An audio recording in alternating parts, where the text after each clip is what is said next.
জি, আসসালামু আলাইকুম। মুক্তিযুদ্ধ সংবিধানের আপনাদের আমি কয়েকটা রেকর্ড শেয়ার করেছিলাম অনেক আগেই। বেসিক্যালি এই দুইটা তো অনেকটাই আপনার বেসিক। এখন আমি আপনাদেরকে এই বিষয়টার মধ্যে সংবিধানের ক্লাসে এবং মুক্তিযুদ্ধের ক্লাসে, দুইটা ক্লাসে আমি যেটা ছিল গাইডলাইন ক্লাস, সেখানে আপনাদেরকে আমি বলেছিলাম যে সাজেশন একটা রেডি করেছিলাম। যদিও ফাইনাল সাজেশনটা আমি আজকে পিডিএফটা দেব, সাজেশনের পিডিএফ, এবং হলো মুক্তিযুদ্ধের সংবিধানে যেটুকু আছে একটা পিডিএফ রেডি করে দিতে চাচ্ছিলাম। এই জন্য একটু সময় চাচ্ছিলাম যে একটু কম্পিউটারে কাজ করি। তো যাই হোক, আপনারা ক্লাস চাচ্ছেন, ক্লাস নিতে হবে, কিছু করার নেই। তো সেটা হলো যে রেকর্ডটা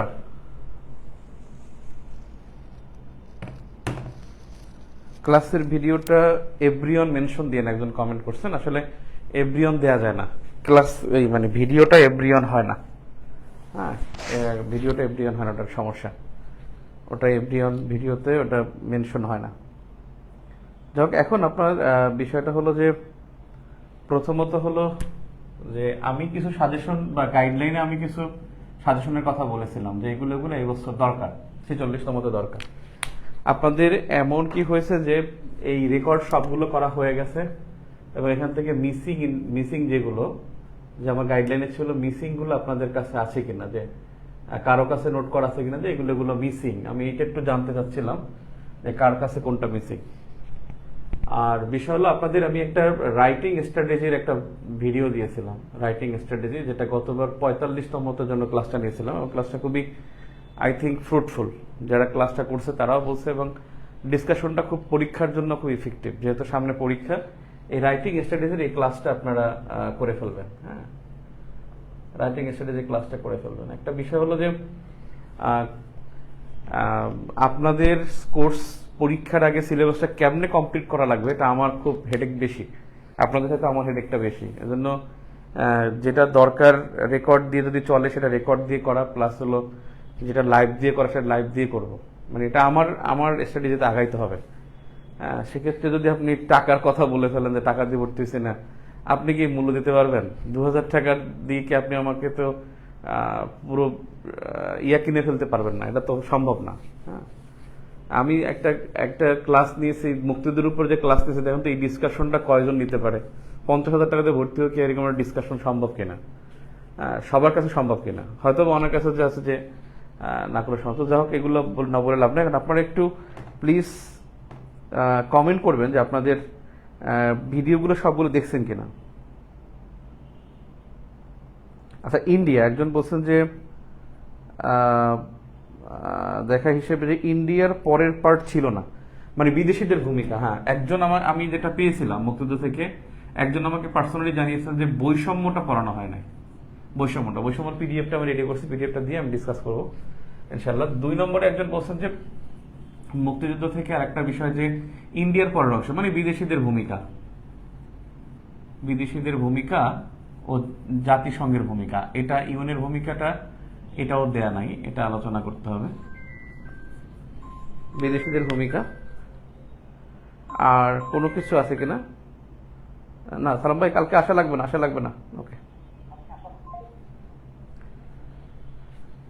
এই দুইটা বিষয় আমি আপনাদের কাছে পেয়েছি। আর কিছু আছে কিনা যে সংবিধান মুক্তিযুদ্ধের উপরে ক্লাস করছেন সেখানে মিসিং আছে, এরকমের কিছু আমি এটা জেনে তারপর আমি আগাতে পারবো ইনশাল্লাহ।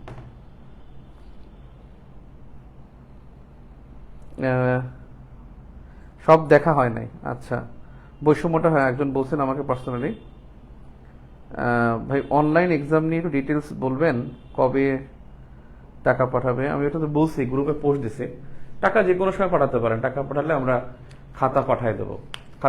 আপনি পরীক্ষা দিবেন, পরীক্ষা দিয়ে আপনি হলো স্ক্রিনশট মানে করে ছবি তুলে পিডিএফ করে মেইলে অথবা হোয়াটসঅ্যাপে একটা নাম্বার দেবো, আর মেইল একটা, ওটা ভর্তি হওয়ার পরে তখন গ্রুপে দেবো যে এই হোয়াটসঅ্যাপ বা এই মেইলে, তাকে দেবো না।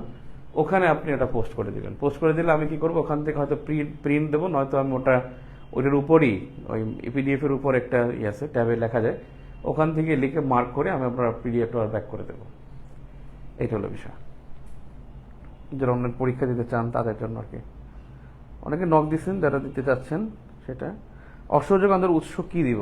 অসহযোগ আন্দোলনের উৎস মানে কি অসহযোগ 1971 সালের অসহযোগ আন্দোলনের উৎস, অসহযোগ আন্দোলনের উৎস হলো যে বেসিক্যালি 1 মার্চ যখন 1 মার্চ যখন বসে যে 1 মার্চ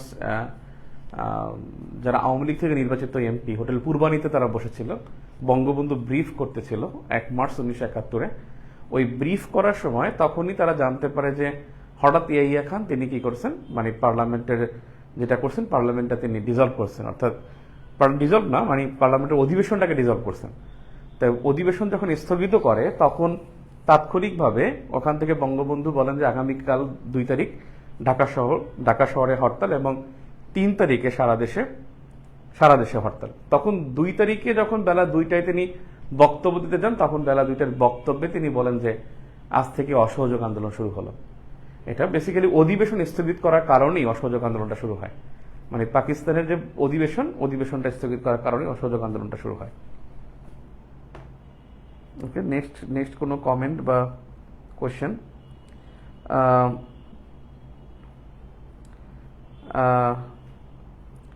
আমাদেরকে নতুন করে সব ক্লাস করাবেন না? অবশ্যই নতুন করে করাবো, কিন্তু আমি প্রথম পরীক্ষাটা শনিবার দেওয়ার কারণে সেজন্য ভাবছি যে আগে রেকর্ডটা দিয়ে দিলে তাহলে ভালো হবে।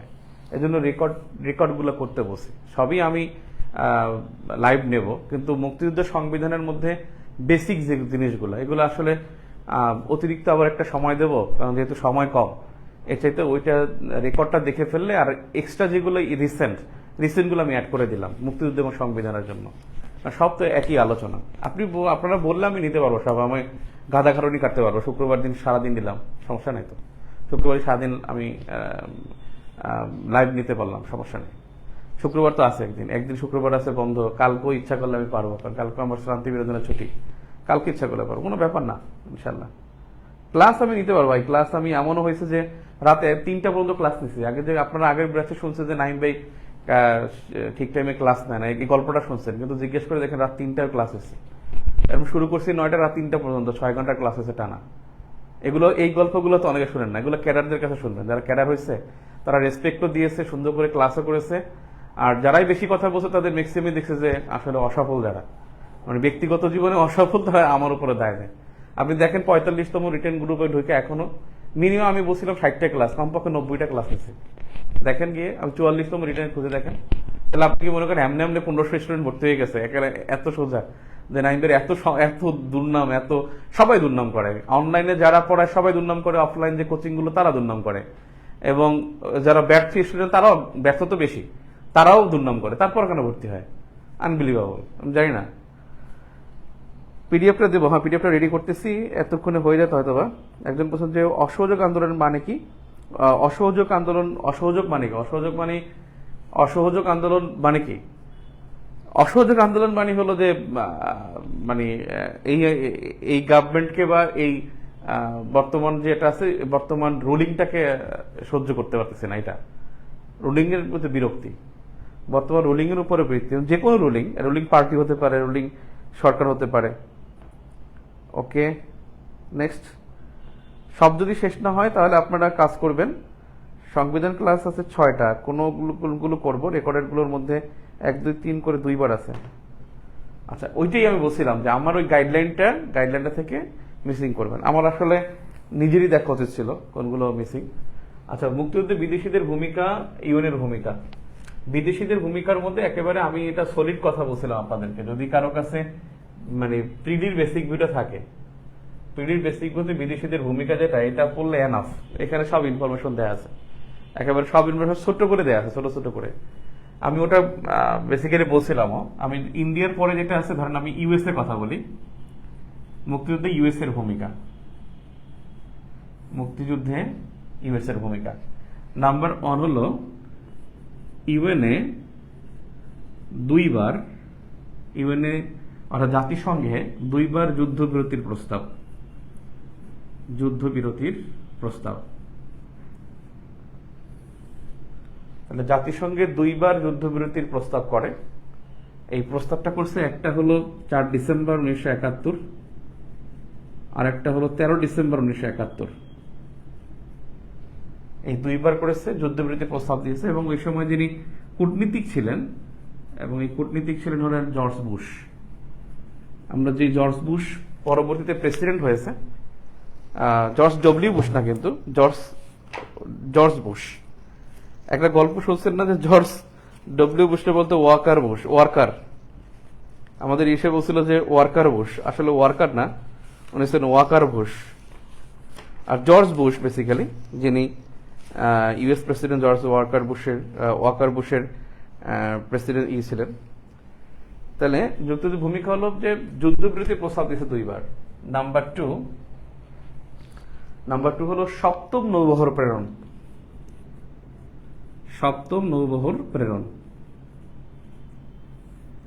নৌবহর প্রেরণ এটা হলো যে ভিয়েতনাম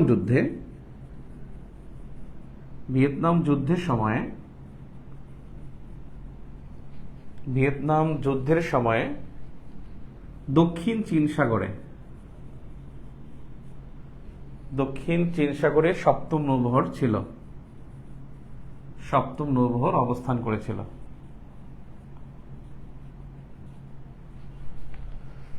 ভিয়েতনাম যুদ্ধের সময় দক্ষিণ চীন সাগরে সপ্তম নৌবহর অবস্থান করেছিল। তারা 9 ডিসেম্বর 1971 সালে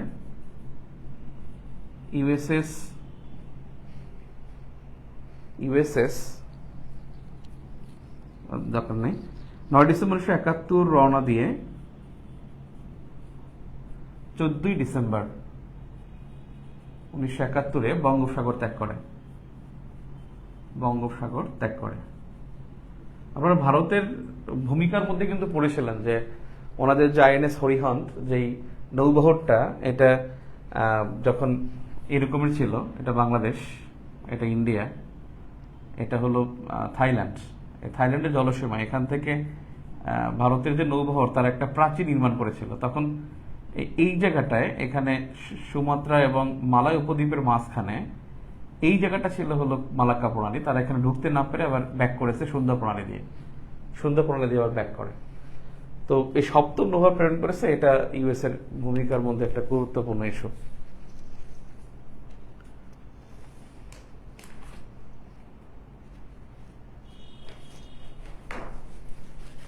এখন বিপক্ষে যেটা আছে, বিপক্ষে আপনার এই 2টা বিষয়কে আপনি ফোকাস করতে পারবেন। একটা হলো যে নাম্বার 3, সিয়াটো ও সেন্টো এর প্রতি সমর্থন, এর সদস্য হওয়ায় পাকিস্তানকে সমর্থন ব্যক্ত, এবং সিয়াটো এবং সেন্টোর সদস্য হয়ে পাকিস্তানকে সমর্থন ব্যক্ত করা হয়। এবং এটা করেছিল যে অগস্ট 1971 মানে ওনার নাম যে হলো মার্কিন পররাষ্ট্র বিষয়ক উপদেষ্টা হেনরি কিসিঞ্জার তিনি সমর্থন করেছিলেন যে সিয়াটো এবং সেন্টো সমর্থনের কারণে ইউএস এর পক্ষ অবলম্বন করল। তো এটা হলো মানে মুক্তিযুদ্ধে তাদের যে ভূমিকার বিপক্ষে অবস্থান। আমি একটু আপনাদের কমেন্টগুলো একটু দেখে নেই।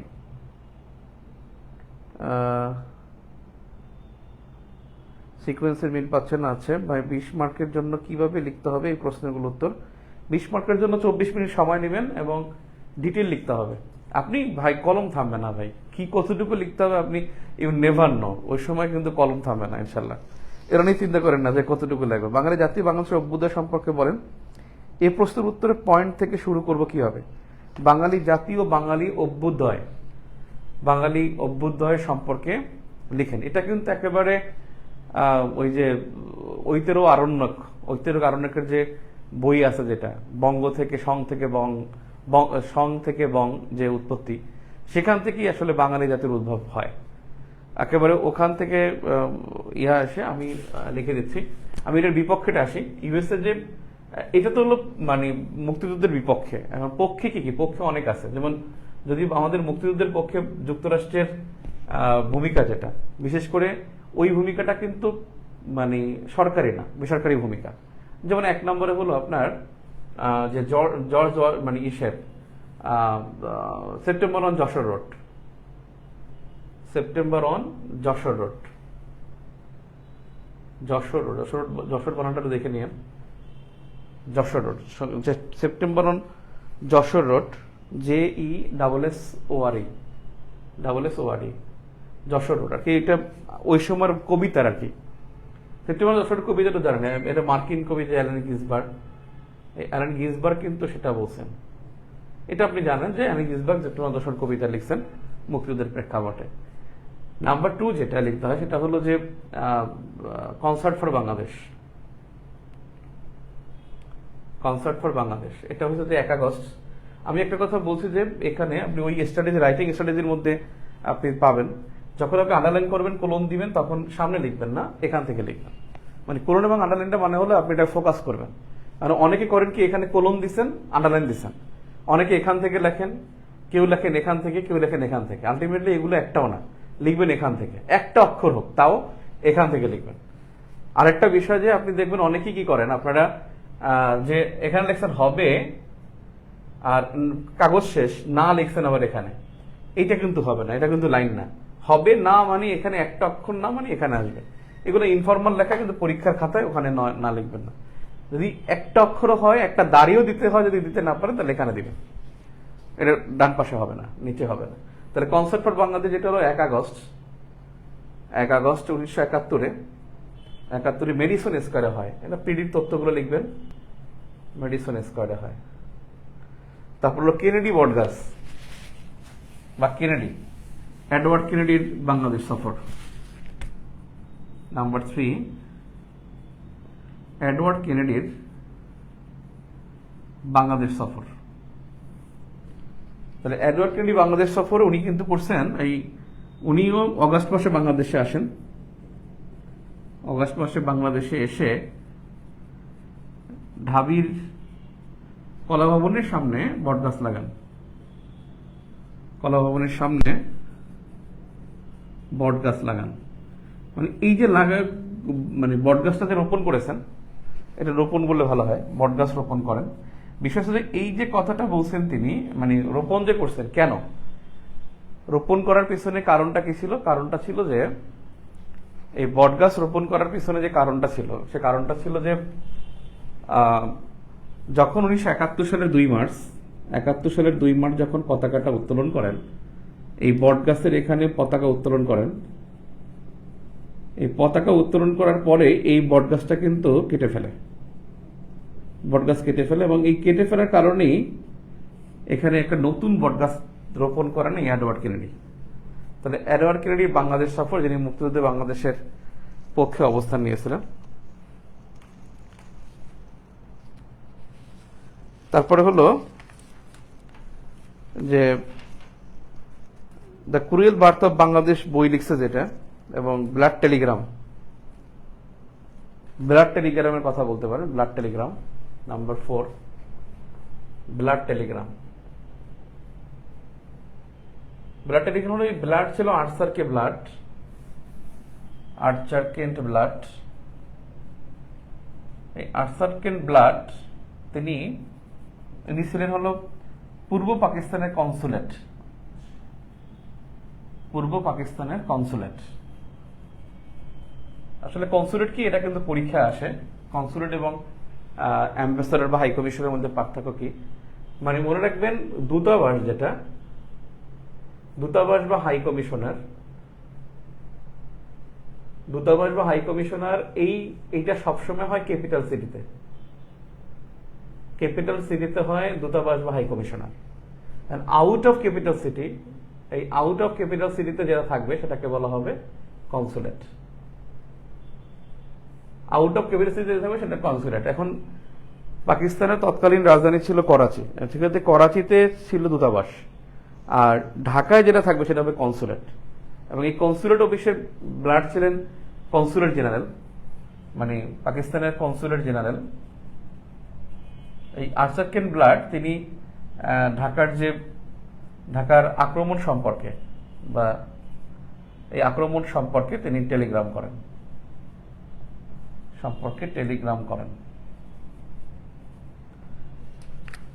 তো বিষয় হলো যে পক্ষে বিপক্ষের কথা লিখতে হবে, লাস্টে হলো যে মানে পক্ষে যদি বলি লাস্টে 5 নম্বরে স্বীকৃতি, এটা আমাদের জন্য খুব জরুরি ছিল এবং যুক্তরাষ্ট্র খুব দ্রুত বাংলাদেশকে স্বীকৃতি প্রদান করছে এবং গত বছর এটা কিন্তু মানে গত 22 সালে কিন্তু এটার 50 বছর উদযাপন হয়েছে। 1972 সালে বাংলাদেশকে মানে স্বীকৃতি প্রদান করে স্বাধীনতার পর, এটা আসলে বাংলাদেশের জন্য খুবই ইতিবাচক একটা দিক যে স্বীকৃতি প্রদান করছে যুক্তরাষ্ট্র বাংলাদেশকে। তো এইটা আরেকটা বিষয় হলো যে এরপরও যদি যান, সেটা হলো যে আমাদের জাতিসংঘের সদস্য পদ, ইউএন পর্যবেক্ষক পদ লাভ, এই পর্যবেক্ষক পদ যে লাভ করছে বাংলাদেশ, পর্যবেক্ষক পদ লাভ করে 1972 এর 17 অক্টোবর, এবং এখানেও কিন্তু যুক্তরাষ্ট্র ভেটো দেয়নি। তাহলে পর্যবেক্ষক প্রদানও কিন্তু তার ভেটো হয়নি, এটা যুক্তরাষ্ট্র সমর্থন করেছে। এবং ফাইনালি যেটা নাম্বার 8, সেটা হলো বাংলাদেশের জাতিসংঘের সদস্য পদে আপত্তি জানায়নি, সদস্য পদে আপত্তি জানায়নি।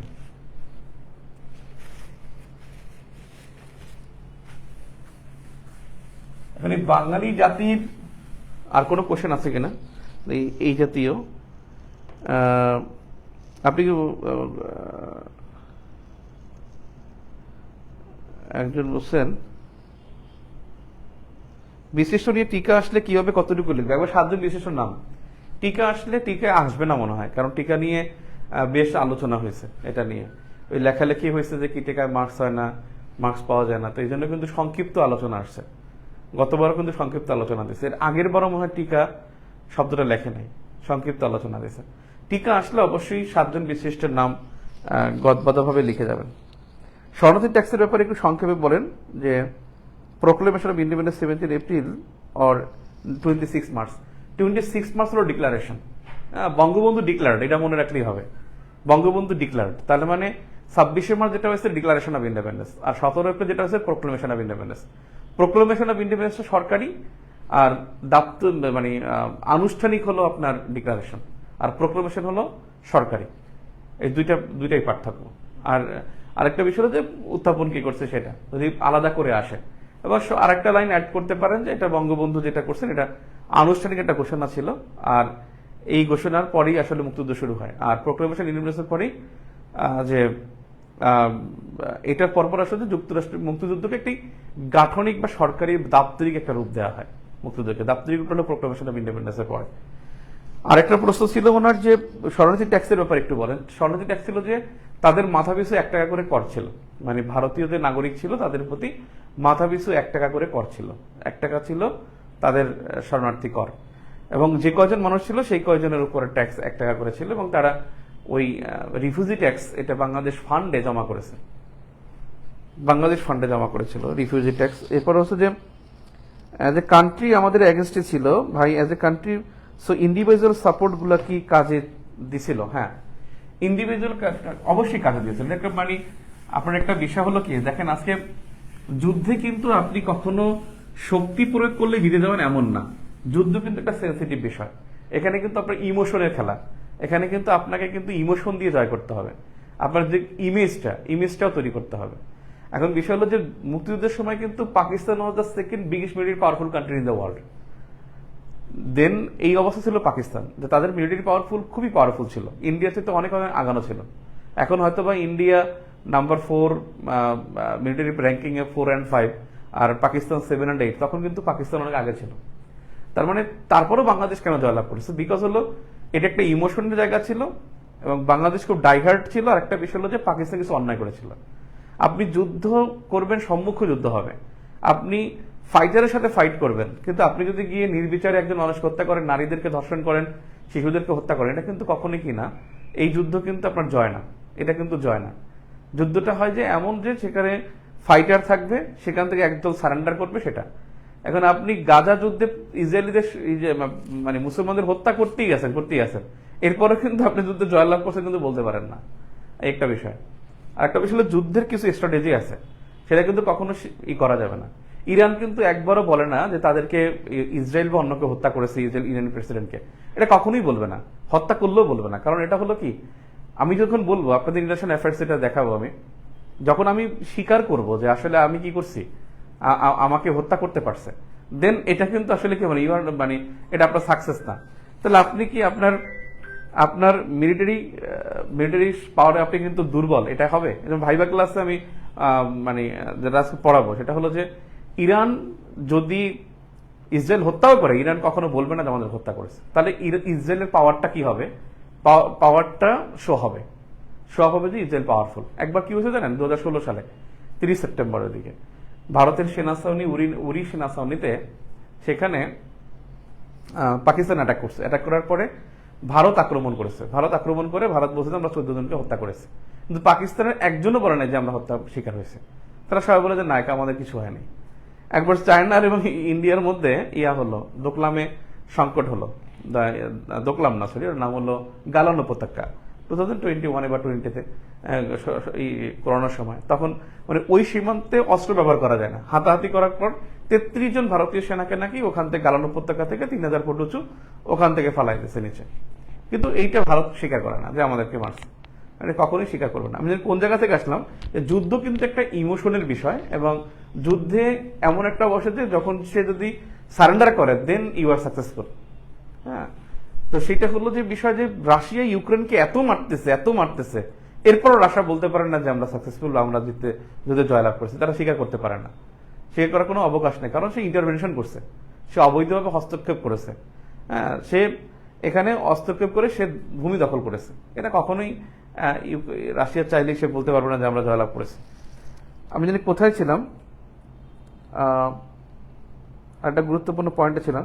যুক্তরাষ্ট্রের পাকিস্তান সরকার মূল কারণ ওইটাই সিয়াটো এবং সেন্টো। একজন প্রশ্ন করছেন যে যুক্তরাষ্ট্র কেন পাকিস্তানকে সমর্থন করলো, এটা একটা গুরুত্বপূর্ণ পয়েন্ট। এখন কিন্তু মানে প্রশ্নের মধ্যে ছোট ছোট অংশ আছে। প্রশ্নটা 20 নম্বরে কিন্তু দেখবেন অংশ আছে, প্রশ্নটা 20 নম্বরে কিন্তু অংশ আছে। যেমন এই আগের যেটা দেখলাম যে মুক্তিযুদ্ধ ও স্বাধীনতা যুদ্ধের সংগ্রামের মধ্যে পার্থক্য কি, 47 থেকে 71 স্বাধীনতা সংগ্রামের বিবরণ দাও, ওই যে একটা পার্ট, ওইটা কিন্তু 5 নম্বরে। এরকম ছোট ছোট পার্ট কিন্তু কোশ্চেনে আসে। তার মানে এটা আসতেই পারে যে পাকিস্তানকে কেন যুক্তরাষ্ট্র সমর্থন করলো। যেটা একটু আগে বললাম যে সিয়াটো এবং সেন্টো, এই সিয়াটো অ্যান্ড হলো সেন্টো, এই দুইটা হলো যুক্তরাষ্ট্রের দুইটা মানে ন্যাটোর দুইটা উইং, একটা সিয়াটো আর একটা হলো সেন্টো। সিয়াটো হলো south east Asian treaty organization, south east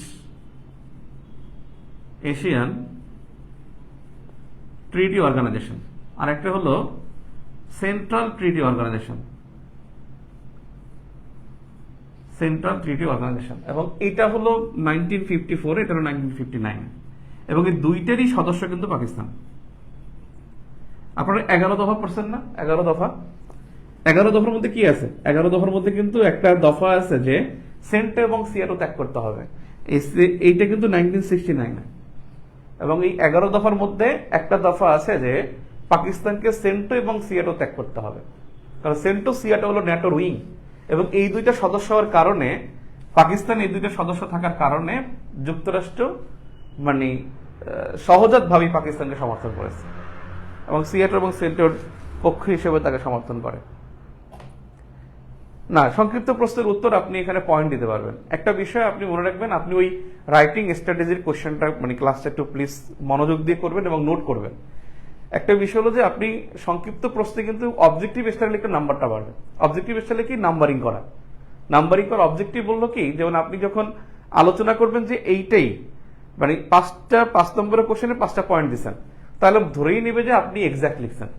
আপনি এখানে 5টা পয়েন্ট দিচ্ছেন মানে কি, আপনি একুরেসি আছে আপনার লেখার, এখানেই উত্তরটা এখানেই সীমাবদ্ধ হয়ে গেছে, এটা মনে করবে। তখন আপনি কিন্তু মানে অলমোস্ট গেট মানে 100% আর 80 to 90% মার্কস, এটা মনে করা হবে। আর যখন আপনি আলোচনা করবেন, খালি ধুমায় আলোচনা করবেন, তখন বুঝবে না যে আসলে আপনি কোনটা লিখছেন, কোনটা ফাঁকা দিচ্ছেন, মানে ফাঁকি দিচ্ছেন।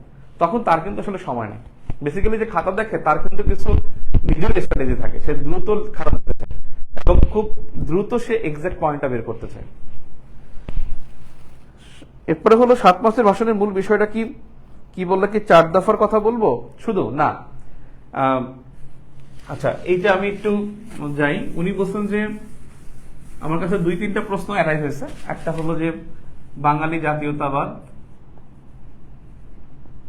জাতীয়তাবাদ এটা সম্পর্কে, আর একটা হলো যে বিদেশিদের ভূমিকাটা আমি শেষ করে নেই। আরেকটা তিনি কি বলেন এইমাত্র 7 মাসের ভাষণের মূল বিষয়। 7 মাসের ভাষণের মূল বিষয়। আমি বৈষম্যটা এটা লিখতেছি না কেন, বৈষম্যটা আমি পিডিএফটা দিয়ে দিই, কারণ এখানে অনেক অঙ্ক, মানে এত পার্সেন্ট লিখতে লিখতে বেহুশ হয়ে যাওয়া লাগবে। হ্যাঁ, তো এটা আপনি পিডিএফটা দেওয়ার পরে তারপর আমি নেক্সট ক্লাসে আলোচনা করে দেবো। এখন বিষয় হলো যে বিদেশিদের ভূমিকার মধ্যে আসলে ইউএসএ দেখলাম, ইউএসএসআর এর ভূমিকাটা কি, ইউএসএসআর এর ভূমিকা এবং তার যে ভূমিকা ছিল সে প্রত্যেকটা ভূমিকাই ছিল বাংলাদেশের পক্ষে। এখন দেখেন সোভিয়েত ইউনিয়নের ভূমিকা কি, সেখানে যদি আপনি দেখেন পাকিস্তানের ভূমিকার মধ্যে সিয়াটো সেন্টো না লিখলে কিন্তু আপনার নাম্বার নাই, ভেটো না লিখলে কিন্তু ওই যে প্রস্তাব যুদ্ধবিরতির প্রস্তাব না লিখলে কিন্তু নাম্বার নাই, কারণ এটা সরকারি সিদ্ধান্ত। তো এরকমের ইউএসএসআর এর ভূমিকার মধ্যে কিছু বেসিক 3টা জিনিস লিখতেই হবে। সবার আগে যেটা যুক্তরাষ্ট্র মানে সোভিয়েত ইউনিয়নের ভূমিকার সবার আগে যেটা, সেটা হলো যে মানে মুক্তিযুদ্ধের পক্ষে 3বার ভেটো প্রদান, মুক্তিযুদ্ধের পক্ষে জাতিসংঘে 3বার ভেটো প্রদান, 3বার ভেটো প্রদান করছেন। এবং এই 3বার প্রদান হলো 4 ডিসেম্বর 1971, একটা হলো 5 ডিসেম্বর 1971, আর একটা হলো 13 ডিসেম্বর 1971। তাহলে মুক্তিযুদ্ধের পক্ষে জাতিসংঘ 3বার ভেটো প্রদান করে, মুক্তিযুদ্ধের পক্ষে জাতিসংঘ 3বার ভেটো করে, একটা 4 ডিসেম্বর, 5 ডিসেম্বর, একটা 13 ডিসেম্বর। এই 3বার ভেটো প্রদান করে, মানে 3টা প্রস্তাবই ছিল যে যুদ্ধবিরতির প্রস্তাব, যুদ্ধবিরতির প্রস্তাব। এবং যুদ্ধবিরতি যদি ওই সময় যদি প্রস্তাব পাশ হয়ে যায়, এই প্রস্তাবটা দিয়েছে ইউএসএ, এই প্রস্তাবটা দিয়েছে ইউএসএ, আর এই প্রস্তাব দিয়েছে 8টি ইউএনএসসি সদস্য, অর্থাৎ নিরাপত্তা পরিষদের 8টি অস্থায়ী সদস্য। এই 8টি অস্থায়ী সদস্য তারা প্রস্তাব দেয় এবং এই 3টি প্রস্তাবকে ভেটো দেয় হলো রাশিয়া। যদি প্রস্তাবটা পাশ হয়ে যেত তাহলে কিন্তু আর বাংলাদেশ কি হতো না, বাংলাদেশ কিন্তু আর মানে স্বাধীন হতে পারতো না, একটা ডিসপিউট এরিয়া হইতো, ওসি পরিষদ থেকে এখানে পিস কিপিং ফোর্স এমপ্লয়েড করতো, তখন কিন্তু আর বাংলাদেশ কি করতে পারতো না, মানে স্বাধীন হতে নাও পারতো। নাম্বার 2 যেটা, সেটা হলো এই পূর্ব পাকিস্তানের শান্তির জন্য কিন্তু একটা প্রস্তাব দিয়েছিল সোভিয়েত ইউনিয়ন, সেটা ছিল 5 ডিসেম্বর, এবং ওই প্রস্তাবের বিপক্ষে কিন্তু চীন ভেটো দিয়েছিল। তাহলে মুক্তিযুদ্ধকালীন পূর্ব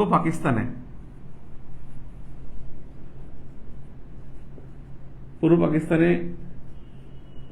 শান্তি প্রতিষ্ঠার জন্য জাতিসংঘে প্রস্তাব, ইউএনএ প্রস্তাব, এবং এই পূর্ব পাকিস্তানের প্রস্তাবটা দেয় 5 ডিসেম্বর 1971, এবং এই প্রস্তাবে ভেটো দেয় চীন, ভেটো দেয় চীন। আমি কিন্তু এরকম করে লিখতেছি, আপনি কিন্তু মানে ডিটেল লিখবেন, আপনি এবার এতটুকু লিখে বসে থাকেন না, আপনি ডিটেল লিখবেন যে ভেটো দিয়েছে 5 ডিসেম্বর 1971 সালে 5 ডিসেম্বর, এবং এর বিপক্ষে ভেটো দেয় চীন। দেখেন এই 2টা জিনিস লিখছেন। এখন ইউএসএর ভূমিকার মধ্যে তারপর গুরুত্ব পাবে কোনটা, তারপর গুরুত্ব পাবে নাম্বার 3 পদগার্নি লেটার্স, পদগার্নি লেটার্স। আর এই পদগার্নি লেটার্স মানে হলো যে প্রেসিডেন্ট ছিলেন পদগার্নি, সোভিয়েত প্রেসিডেন্ট। এই পদগার্নি, প্রেসিডেন্ট পদগার্নি ইয়াহিয়া খানকে একাধিক চিঠির মাধ্যমে, একাধিক চিঠি প্রদানের মাধ্যমে যুদ্ধ বন্ধের দাবি জানান, আক্রমণ বন্ধ, যুদ্ধ না, আক্রমণ বন্ধের দাবি জানান। এটা গুরুত্বপূর্ণ ভূমিকা। 5টা পয়েন্ট আপনাকে লিখতেই হবে এখানে, মানে আমি যে 5টা লিখতেছি এই 5টা কিন্তু মাস্ট, কোনোভাবে করা যাবে না, অমিট করা যাবে না। একটা ছুটে গেলেই তারা বলবে যে পদগার্নি লেটার্স লেখে নাই, তার নাম্বার কমায় দেবে। এরপর যেটা ইউএসএসআর এর মধ্যে, সেটা হলো যে ভারতের সাথে মৈত্রী চুক্তি, ভারতের সাথে মৈত্রী চুক্তি। এবং এই মৈত্রী চুক্তিটা হয়েছে 9 আগস্ট 1971, 9 আগস্ট 1971। নাম্বার 5 যেটা পদগার্নি লেটার্স, ভারতের সাথে মৈত্রী চুক্তি। নাম্বার 5 সেটা হলো যে নাম্বার 5 যেটা, সেটা হলো যে অষ্টম নৌবহর প্রেরণ, অষ্টম নৌবহর প্রেরণ। যখন সপ্তম নৌবহর ইউএসএ প্রেরণ করে, তখন বাল্টিক সাগর থেকে অষ্টম নৌবহরটা ছেড়ে দেয় কে, ইউএসএসআর। অর্থাৎ 1971 সালের 9 ডিসেম্বর ইউএসএ সপ্তম নৌবহর বঙ্গোপসাগরে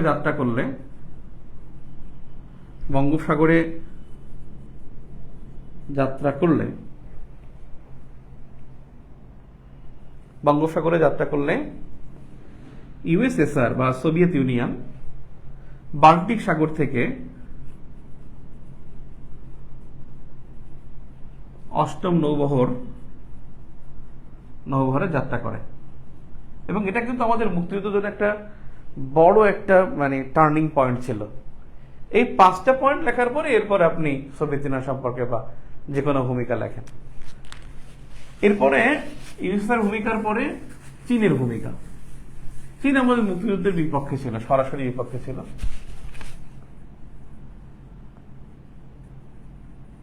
চীনের ভূমিকা এখানে আবার 2টা পয়েন্ট খুব জরুরি। আমরা যে জানি যে গুরুত্বপূর্ণ যে পিং পং ডিপ্লোমেসি,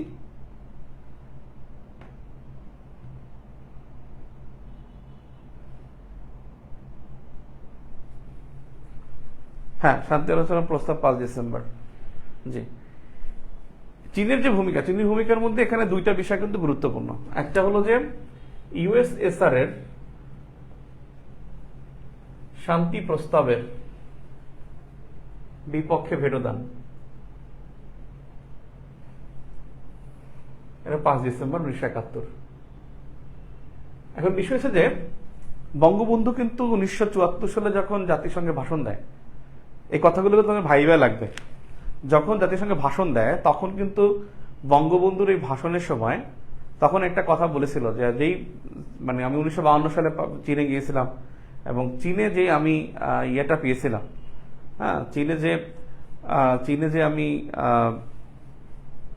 চীনকে আমি যেভাবে চিনেছিলাম, তো চীন আমার মুক্তিযুদ্ধের সময় ভেটো দিয়ে সে বুঝিয়ে দিয়েছে যে চীন কিন্তু 1947 সালের পরে 1971 সালে ভেটো ক্ষমতা ফিরে পায় 1971 সালে। কারণ এই মাঝখানে সময়টা চীনের পরিবর্তে তাইওয়ান যোগ দিত এবং তাইওয়ান কিন্তু জাতিসংঘের কোনো ভোটাধিকার ছিল না, ভোটিং রাইট ছিল না। তাইওয়ানের ভোটিং রাইট ছিল না, কিন্তু ভেটো ক্ষমতা তিনি কি পায়? ফিরে পায়। এই ভেটো ক্ষমতা যখন সে 71 সালে ফিরে পায় এবং প্রথম বিরোধী দিয়েছিল বাংলাদেশের বিপক্ষে, এবং সেটাই বঙ্গবন্ধু 74 সালে মনে করেছিল। আরেকটা বিষয় চীনের ভূমিকার যে পিং পং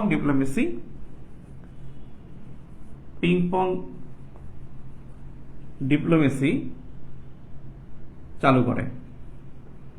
এই পিং পং ডিপ্লোমেসির সাথে কিন্তু মুক্তিযুদ্ধের একটা বড় সম্পর্ক আছে। কারণ এখানে কি যে একটা কথা আছে, শত্রুকে বন্ধু বানানোর জন্য চীন ইউএস এর সাথে পিং পং কূটনীতি প্রয়োগ করে 1971 সালে ইউএস এর সাথে সম্পর্ক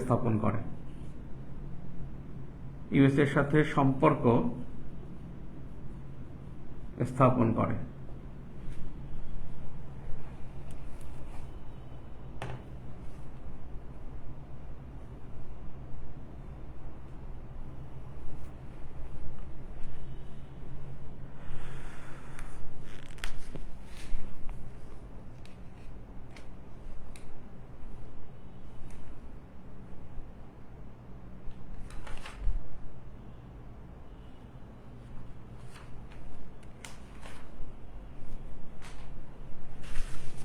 এই 2টা পয়েন্ট হলো আমাদের বিপক্ষে, আর চীনের তেমন কোনো ভূমিকা নাই।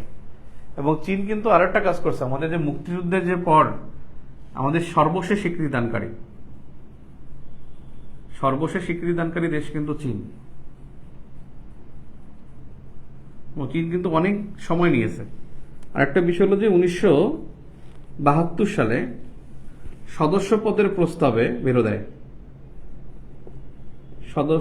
প্রস্তাবে ভেটো প্রদান করে, এখানে ভেটো দেয়। প্রথম যে সদস্য পদে উত্থাপন করেছিল 72 সালে বাংলাদেশ, সেখানে ফেরত এসেছে চীন। তো এই হলো বিষয় যে বিদেশিদের ভূমিকা। আমি এখন আপনাদের কোশ্চেনে আসি। কোশ্চেন হলো যে 7 মাসের ভাষণের মূল বিষয় কি? 7 মাসের ভাষণের মূল বিষয়বস্তু কি? এখানে বিষয়বস্তু হলো বেশ কয়েকটা। একটা বিষয় হলো যে যদি বলা হয় এর বৈশিষ্ট্য কি, আমি একটা বৈশিষ্ট্যতে আসি। বৈশিষ্ট্য বললে যে এটা একটা ঐক্যের প্রতীক ছিল, ঐক্যের প্রতীক। তিনি কি বলছেন যে বাঙালি অবাঙালি সবাই এখানে আসো, বাঙালি অবাঙালি তোমরা সবাই এদেশের নাগরিক। তিনি কিন্তু একটা ঐক্যের ডাক দিয়েছেন। 2 নম্বরে হলো অসাম্প্রদায়িক চেতনা বলছেন। অসাম্প্রদায়িক বক্তব্য ছিল। কারণ এই বক্তব্যের কারণটা কি? কারণ তিনি এখানে হিন্দু মুসলিমকে এক করে ফেলছেন, যে হিন্দু মুসলিম আমরা সবাই ভাই ভাই, আমাদের সবাই ঐক্যবদ্ধ থাকতে হবে। এখানে তিনি অসাম্প্রদায়িক একটা বক্তব্য দিয়েছেন। নাম্বার 3, জনগণকে আপন করে নেয়া, আপন করে নেয়া। এবং তিনি কিন্তু এখানে কি করছেন? জনগণকে তুমি বলে সম্বোধন করছেন, তুমি বলে সম্বোধন। এবং তিনি কিন্তু আপনিও বলেছেন আবার তুমিও বলেছেন। তার মানে এখানে একটা আপন করে নেওয়ার একটা সিগনেচার পাওয়া যায়। ঠিক আছে, এই বাঙালি অবাঙালি পাহাড়ি এ সবগুলো কিন্তু তিনি বলছেন। নাম্বার 4, তিনি কিন্তু এখানে স্বাধীনতার ডাক দিয়েছিলেন। স্বাধীনতার ডাক তিনি বলছেন এবারে সংগ্রাম মুক্তির সংগ্রাম, এবারের সংগ্রাম মুক্তির সংগ্রাম, এবারের সংগ্রাম স্বাধীনতার সংগ্রাম, এই কথাটা তিনি বলছিলেন। নাম্বার 5, তিনি কিন্তু মানে স্বাধীনতার জন্য দৃঢ় ঘোষণা দেয়,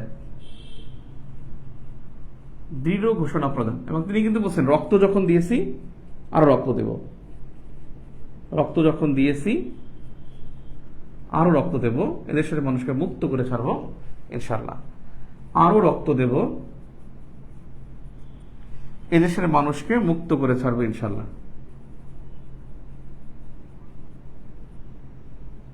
মুক্ত করে ছাড়বো ইনশাল্লাহ। স্বাধীনতার জন্য দৃঢ় ঘোষণা প্রদান। নাম্বার 6, তিনি হলেন যে দাবি উত্থাপন। এবং এখানে তিনি 4টি দফা দিয়েছেন, 4টি দফা ঘোষণা করেন। 1, যে সামরিক আইন প্রত্যাহার করতে হবে, সামরিক আইন প্রত্যাহার করতে হবে। তারপর হলো সেনাবাহিনী ব্যারাকে ফেরত নিতে হবে, সেনাবাহিনী ব্যারাকে ফেরত নিতে হবে। 3, যে হত্যার বিচার করতে হবে, হত্যার বিচার করতে হবে। আর জনগণের প্রতিনিধির কাছে ক্ষমতা হস্তান্তর করতে হবে, জনগণের প্রতিনিধির কাছে ক্ষমতা হস্তান্তর করতে হবে।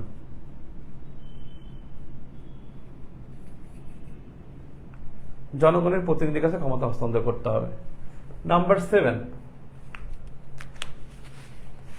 ঐক্যের প্রতীক, অসাম্প্রদায়িক বক্তব্য, জনগণকে আপন করে নেয়া, স্বাধীনতার ডাক, স্বাধীনতার জন্য দৃঢ় ঘোষণা প্রদান, দাবি উত্থাপন। নাম্বার 7 হলো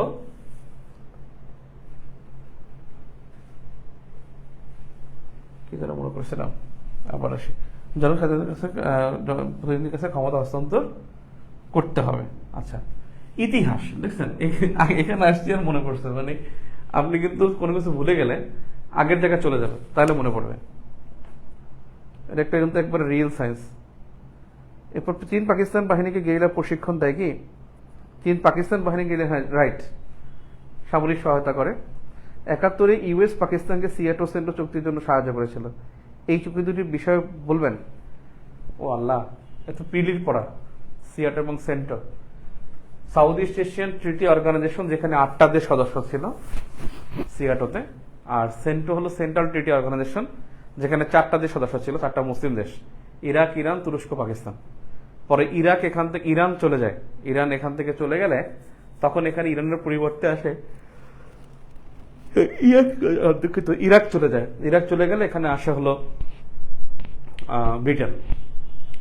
সেন্টারে 4টা দেশ থাকে, ব্রিটেন, ইরান, পাকিস্তান, তুরস্ক। এরা হলো যে মধ্যপ্রাচ্যের যুক্তরাষ্ট্রের মানে যুক্তরাষ্ট্রের মৈত্রী। দক্ষিণ পূর্ব এশিয়া যে 8টা দেশ থাকে সিয়াটোতে, সেখানেও পাকিস্তান থাকে, থাইল্যান্ড থাকে, ফিলিপাইন থাকে। Thailand, Philippine, Pakistan. আর বাকিরা 5টা দেশ হলো ভিন্ন। একটা হলো USA, UK, France, Australia, New Zealand. এই 8টা থাকে হলো দক্ষিণ পূর্ব এশিয়ার জন্য। আচ্ছা, আমি যেটা বলছিলাম ইতিহাসের বিবরণ,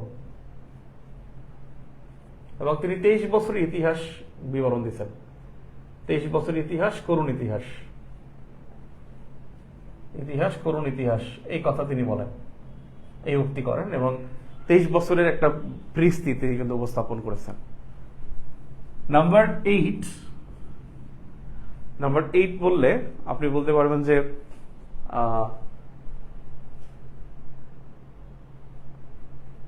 বীর বাঙালির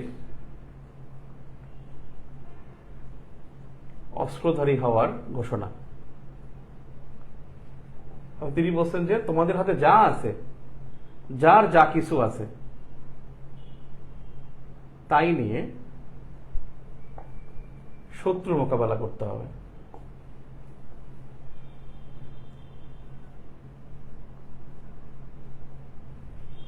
যার যা কিছু আছে তাই নিয়ে শত্রুর মোকাবেলা করতে হবে। এটা বীর বাঙালির অস্ত্রধারী হওয়ার ঘোষণা।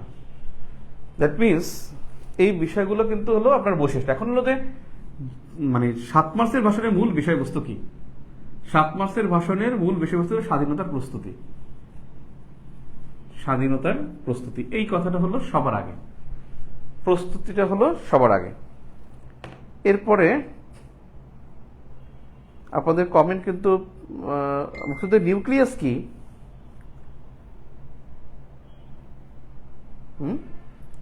মুক্তিযুদ্ধের নিউক্লিয়াস কি? নিউক্লিয়াসটা ছিল খুব সম্ভবত, আল্লাহ এটা তো ভুলে গেলাম, এটা দেখতে হবে। নিউক্লিয়াস ভুলে গেছি, আমার কাছে মনে মানে মুজিব ব্যাটারির মতোই নিউক্লিয়াসটা। কারো কি জানা আছে? আমি ভুলে গেছি। মুজিব ব্যাটারি একটা শব্দ আছে, মুজিব ব্যাটারি। মুজিব ব্যাটারিটা হলো যে পাকিস্তানের চাকরি করত 80 জন গেরিলা, যারা হলো বাঙালি ছিল, এবং তারা পাকিস্তান থেকে পালায় আসে, এসে তারা প্রশিক্ষণ দেয়, গেরিলা প্রশিক্ষণ দেয়।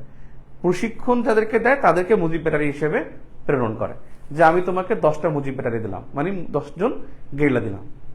ব্যাপারটা ক্লিয়ার? মুজিব ব্যাটারি হলো যে পাকিস্তান আর্মিতে 80 জন গেরিলা হিসেবে চাকরি করত, সেনাবাহিনী, বাংলাদেশের সেনাবাহিনী অফিসার, এবং তারা ওখান থেকে পালাই আসে এবং মুক্তিযুদ্ধে বাঙালিদেরকে কি করে, নিরস্ত্র বাঙালিকে তারা প্রশিক্ষণ দেয় এবং গেরিলা হিসেবে তৈরি করে তাদেরকে যুদ্ধে পাঠাতো, এবং তাদেরকে মুজিব ব্যাটারি বলা হতো। আমরা ভাতে মারবো পানিতে মারবো সৈন্যরা কাদের উদ্দেশ্যে বলেছিল একটু ক্লিয়ার করেন ভাই। একটা গুরুত্বপূর্ণ কথা আছে, 2টা কথা আছে, যে বঙ্গবন্ধু কিন্তু বলছেন যে এখানে 9 নম্বর একটা পয়েন্ট দিতে পারেন, সেটা হলো বাঙালি সেনাদেরকে উজ্জীবিত, বাঙালি সেনাদের উজ্জীবিত করেন। তিনি এই বাঙালি সেনাদের উদ্দেশ্যে বলেছিলেন 7 মাসের ভাষণে কিন্তু গুরুত্বপূর্ণ। তাদের উদ্দেশ্যে বলেছিলেন যে আমরা ভাতে মারবো পানিতে মারবো, ভাতে মারবো পানিতে মারবো, তোমরা আমাদের ভাই, তোমরা আমাদের ভাই, তোমরা আমাদের ভাই, তোমরা ব্যারাকে থাকো, কেউ তোমাদের কিছু বলবে না, কেউ তোমাদের কিছু বলবে না, কিন্তু আমার লোকের উপর গুলি চালাবার চেষ্টা করো না, কিন্তু আমার লোকের উপর গুলি চালাবার চেষ্টা করো না।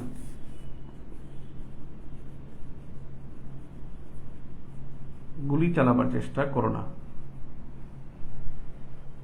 আমরা ভাতে মারবো পানিতে মারবো, তোমরা ব্যারাকে থাকো, তোমরা আমাদের ভাই, তোমরা ব্যারাকে থাকো, কেউ তোমাদের কিছু বলবে না, কিন্তু আমার লোকের উপর গুলি চালাবার চেষ্টা করো না।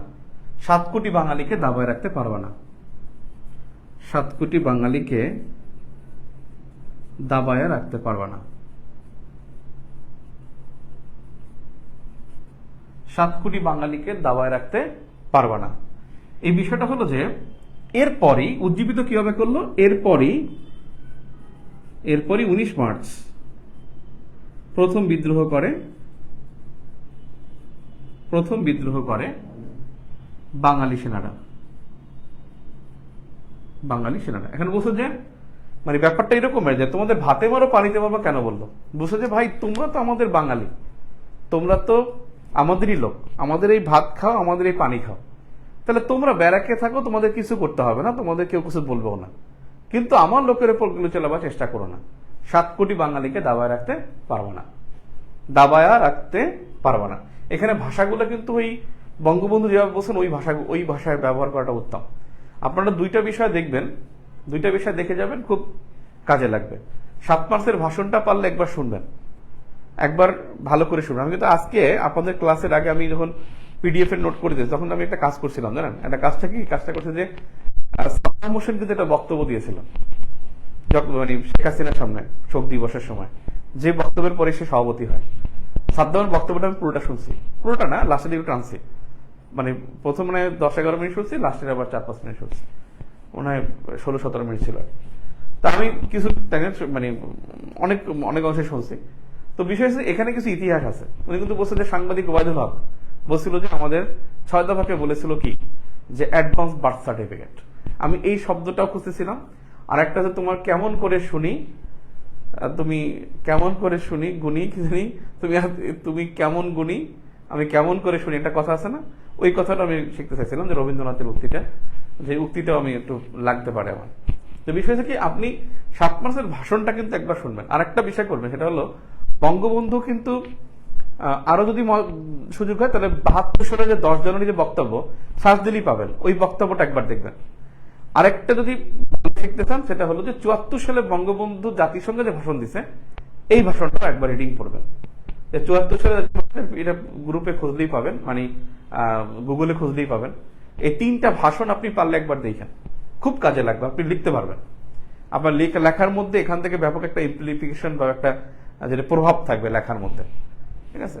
আমি আবার বলি, 7 মার্চের ভাষণ, 10 জানুয়ারি স্বদেশ প্রত্যাবর্তন ভাষণ, জাতিসংঘ 1974 সালে 26 সেপ্টেম্বর বঙ্গবন্ধুর দেওয়া ভাষণ। 3টা ভাষণ একবার করে দেখে গেলে খুব কাজে লাগবে। ক্লিয়ার? তো মূল বিষয় হচ্ছে স্বাধীনতার প্রস্তুতি।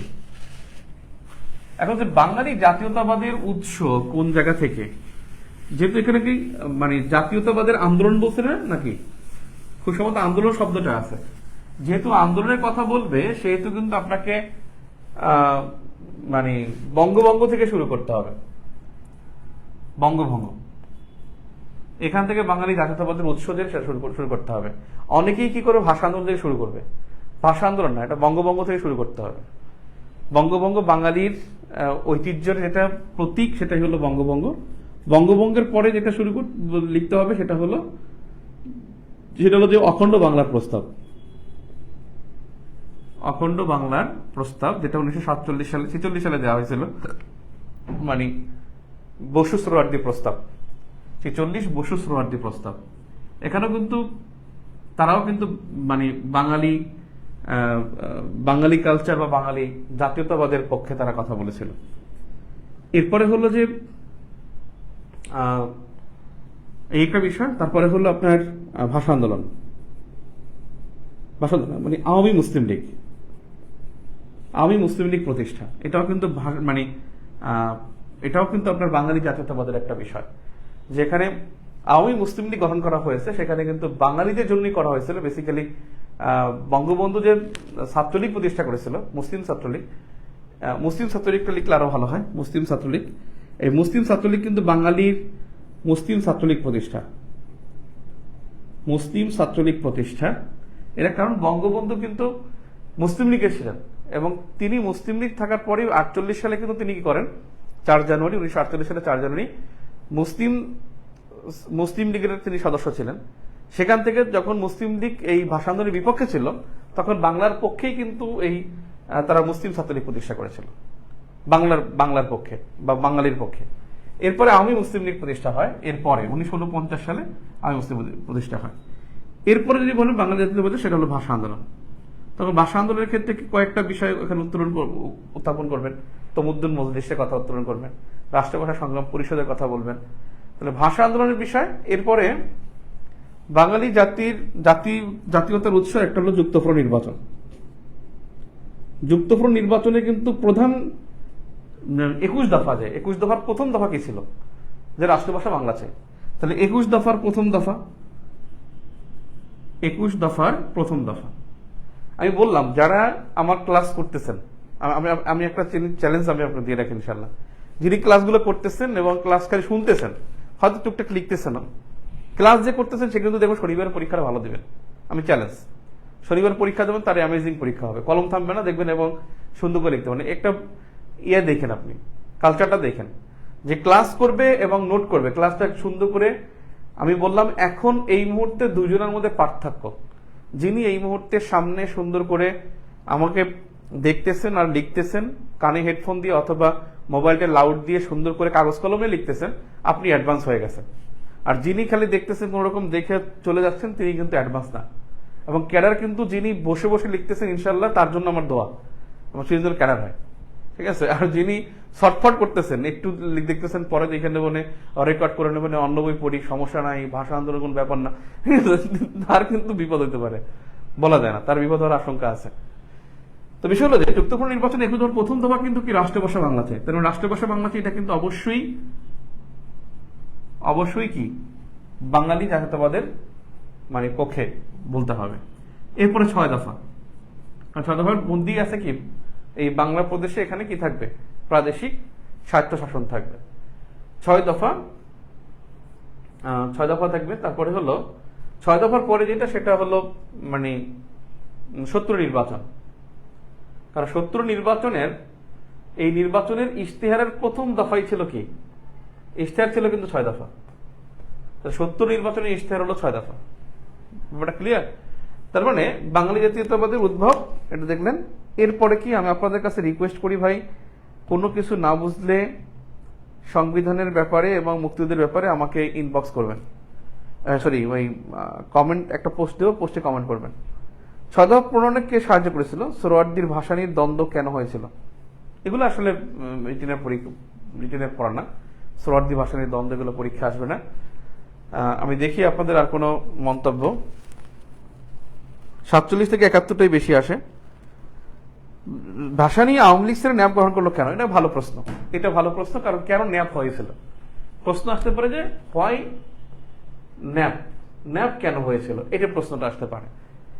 দেখেন বিষয়টা হচ্ছে যে 1957 সালে কাকমারি সম্মেলন হয়, 57 সালে কাকমারি সম্মেলন হয়। এই কাকমারি সম্মেলনে এখানে কিন্তু আওয়ামী লীগ আয়োজক ছিল, আয়োজক আওয়ামী লীগ, সভাপতি কিন্তু ভাসানী ছিল। এবং এখানের উদ্দেশ্য ছিল কি, উদ্দেশ্য ছিল যে পূর্ব পাকিস্তানের স্বায়ত্তশাসন, পূর্ব পাকিস্তানের স্বায়ত্তশাসন।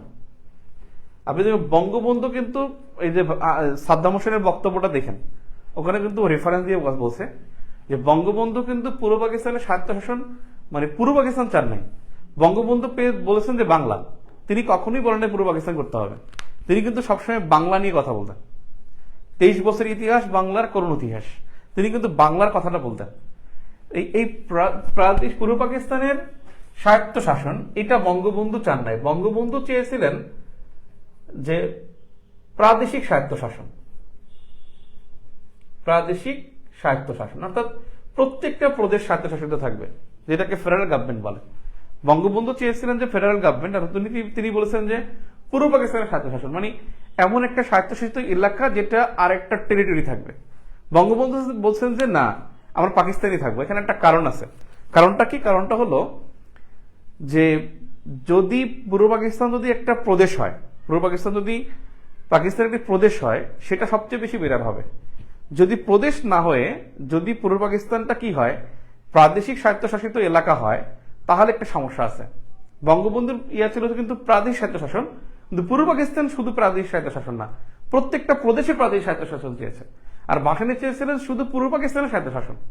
এখন দুটোর মধ্যে পার্থক্যটা কি? পার্থক্যটা হলো বঙ্গবন্ধু জানেন যে এটা যদি পূর্ব পাকিস্তানের একটা আলাদা টেরিটরি হয়, তার টেরিটরি হলে এখানে কি হচ্ছে, এখানে হবে কি যে ভারত দ্বারা আক্রমণের শিকার হতে পারে, যে পাকিস্তানের এই অংশটা পাকিস্তান এটা দখল করে ফেলো, মানে পাকিস্তানের একটা আলাদা ভূখণ্ড এটা পাকিস্তানকে দখল করে ফেলো, তখন এটা আমাদের একটা থ্রেট থাকবে।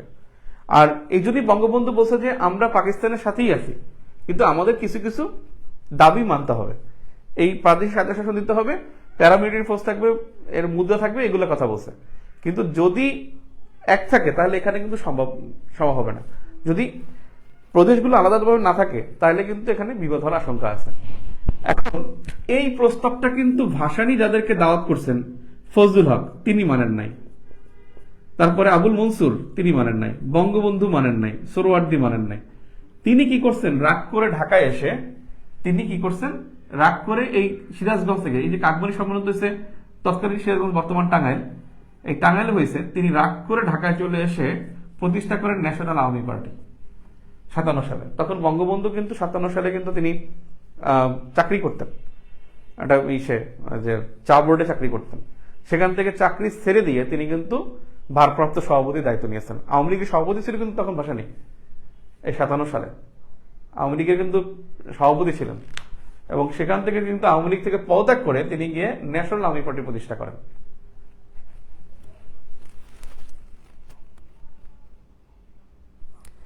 পিবিআই গঠনের ফলে তদন্তের ইতিবাচক দিক, আসলে পিবিআই তখন একটু নিউয়েস্ট ছিল, সেজন্য পরীক্ষা আসছে। পিবিআই এর বয়স মনে 2016 খুব সম্ভবত, পুলিশ ব্যুরো অফ ইনভেস্টিগেশন, তখন এই জন্য পরীক্ষা আসছে। পিবিআই আর পরীক্ষা আসবে না ইনশাল্লাহ, আর আসবে না।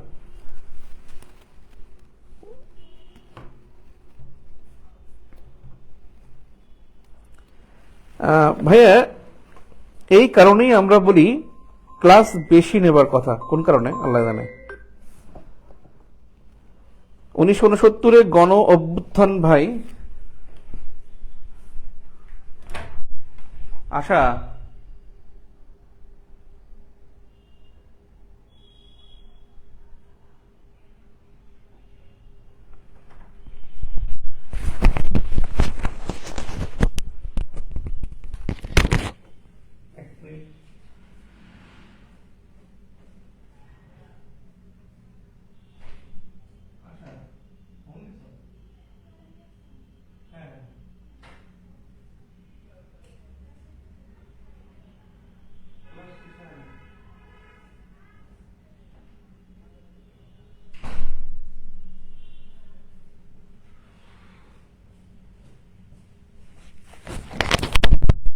ওকে, আপনাদের যে মিসিং গুলো সেগুলো একটু প্লিজ লিখে দিবেন, আর সংবিধানের ক্লাসটা করে ফেলেন, সংবিধানের রেকর্ড যেগুলো সবগুলো করে ফেলেন, রেকর্ডগুলো একটু সার্চ দিয়ে করে ফেলেন প্লিজ।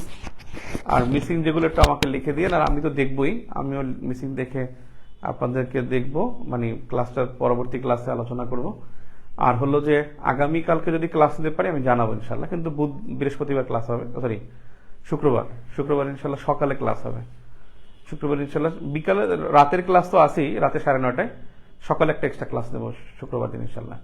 আর শনিবার দিন পরীক্ষা হবে 96 মিনিট, তো 4:30 4:30 থেকে 6টা, 4:30 থেকে 6টা। আর যেখানে পরীক্ষা হবে সেখানে আমি ওই ব্যাচে আমি ঠিকানা দিয়ে দেবো, ঠিক আছে।